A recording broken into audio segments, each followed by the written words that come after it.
네, 민주당이 내년 4월 재보궐선거에 후보를 낼지 말지 전 당원 투표를 붙였습니다.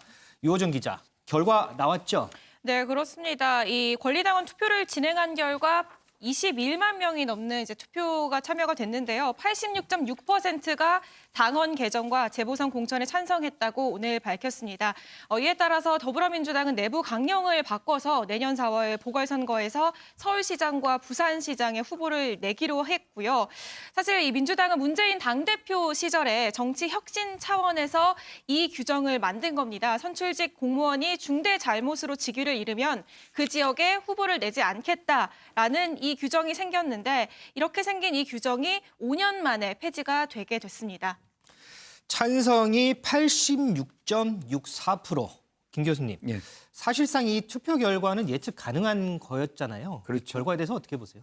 그러니까 뭐 우리가 예상을 했었던 거죠. 그런데 우리가 전부 다 얘기했던 것처럼 어떻게 보면 약속을 안 지키기 위한 부분을 전당원 투표제라는 형식을 통해 가지고 민망한 결정을 하는, 그래서 정통성을 좀 보완하는 그런 차원이었지만, 사실 저는 개인적으로는 이것이 어떻게 보면 잘못된 당원을 좀 정상화시키는 결정이었다라고 보거든요. 왜냐하면 이 당원에 나와 있는 내용이 틀린 말은 아닙니다. 윤리적으로도 맞아요. 예컨대 부정부패 같은 심각한 범죄를 저질러서 사퇴한 상황에서는 후보를 공천하지 않겠다라는 것인데, 중요한 거는 이것이 뭐하고 충돌이 되냐면 국민들, 주권자의 국민들의 참정권, 투표권에 대한 제약을 준다는 얘기죠. 그러니까 어떤 형태로든 뭔가를 잘못했으면 그 결과를 잘못한 것의 심판자는 주권자인 국민이 돼야 되는 것이, 당이 스스로 그것을 제약해서 투표권에 어떤 제약을 가해서는 안 된다는 겁니다.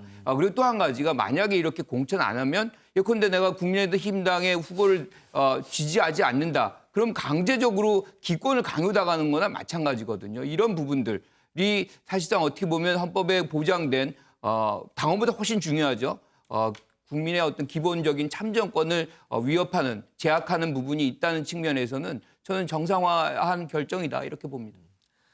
민주당 이낙연 대표는 이 당원 투표 결과를 밝히면서 다시 한번 사과의 뜻을 나타냈습니다. 이낙연 대표 모습 보고 오시죠. 당원들의 뜻이 모아졌다고 해서 서울과 부산의 시정의 공백을 초래하고 보궐선거를 치르게 한 저희들의 잘못이 면해지는 것은 아닙니다. 서울, 부산 시민을 비롯한 국민 여러분께 다시 한번 사과를 드립니다. 피해 여성께도 거듭 사과드립니다. 저희 당은 윤리감찰단을 새로 가동한 데 이어 오늘은 윤리신고센터와 젠더폭력신고 상담센터를 열어 성비위와 부정부패 등에 대한 조사와 후속 조치 등에 임할 것입니다. 보궐선거에 후보를 내려고 하는 것은 유권자의 선택권을 존중해 드리는 것이 공당의 책임 있는 자세라고 생각했기 때문입니다. 윤 대표님, 당원 투표도 했고 결과도 나왔고 사과도 했고 이제 공천하면 되는 건가요? 그렇지만은 국민에 대한 약속을, 잘못된 약속이라도 약속은 약속이잖아요. 그 잘못된 약속도 아니잖아요.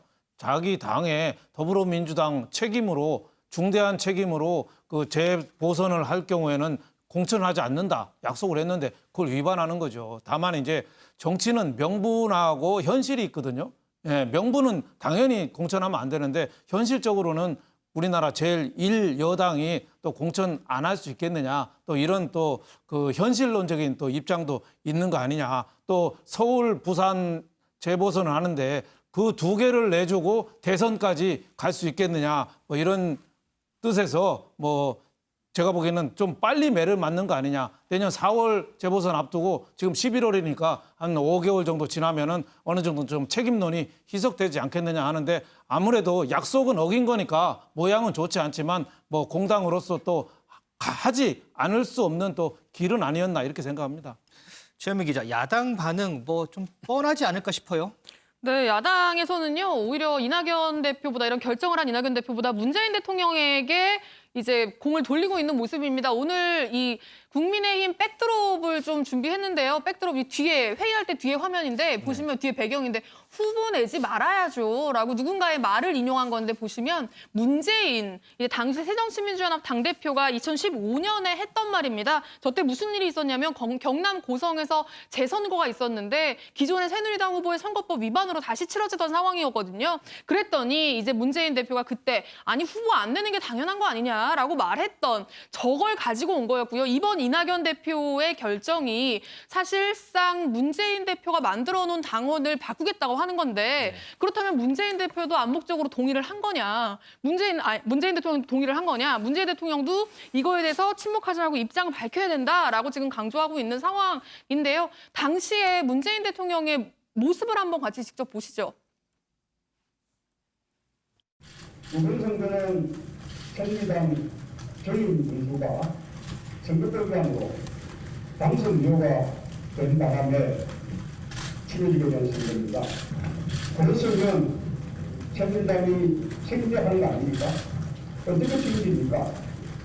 후보를 나와야죠.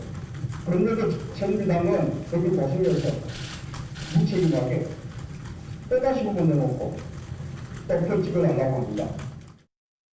네, 저 화면이 지금 저희가 준비한 과거 자료 영상이 아니라 실제로 국민의힘이 회의에서 저 영상을 공개한 겁니다. 문재인 대통령이 과거에 이렇게 이야기를 했었는데 지금 어떻게 이렇게 바꿀 수 있느냐라면서 이제 저런 영상까지 공개를 했는데요. 국민의힘이 지금 굉장히 애매한 게 뭐냐면 내년에 이제 보궐선거가 치러질 때 사실 새누리당이 아니죠. 국민의힘에서도 국민의힘 당선인 그러니까는 경남 여기는 경남 의령인데요. 경북 의령인가요? 경북 의령인데 의령 군수가 지금 이 서울과 부산처럼 다시 재선거가 치러질 상황입니다. 네. 이곳은 국민의힘 후보가 잘못해서 재선거가 이루어지는 거고요. 선거법 위반으로. 근데 지금 김종인 위원장은 우리는 여기에 후보 안 내겠다라고 얘기하고 있거든요.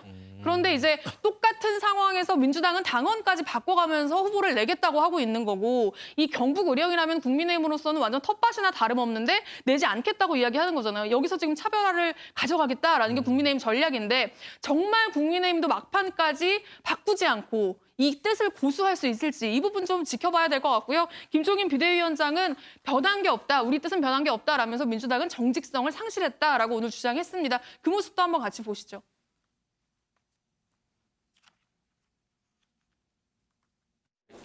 그야 뭐 자기네들끼리는 선거니까 뭐 그렇게 많은 득표를 했건 뭐 그건 뭐 미리서부터 다 예견했던 상황이고 나는 그 자체가 소위 당헌 당규에다 일단 해놔가지고 국민에 대한 약속을 갖다가 당원들의 투표만 가지고도 뒤집을 수 있다는 것이 과연 온당한지에 대해서는 아마 우리가 모두가 다 납득이 가지 않을 거예요. 가장 중요한 게 뭐냐면 이 민주당은 지금 정직성을 상실한 정당이 아닌가 이렇게 생각해요. 네, 조금 전에 이 최현미 기자 발언은 경남 의령으로 바로 잡겠습니다. 김 교수님. 네. 어떻게 보면 국민의힘의 이 반발 당연하다고 볼 수 있지 않아요? 그런데 이 사안의 본질이 사실은 뭐 후보 공천을 안 하겠다는 그런 약속을 안 지켰다. 그런 부분도 있지만 사실 더 중요한 부분은 고위 공직자들이 이런 범죄 행위에 계속 연루가 되고 사실상 그 범죄 행위 때문에 이런 일들이 반복적으로 발생한다는 것이거든요. 국민의힘의 당은 사실 이 부분에 대해서 그렇게 자유롭지 않습니다. 전직 두 대통령이 사실 지금 영어의 몸이 돼 있다고 한다면 이런 부분을 정치적으로 공세를 할 것이 아니라 자성을 하는 모습을 더 가져가는 것이 사실은 국민의힘의 당의 도리가 아닌가 이렇게 생각합니다.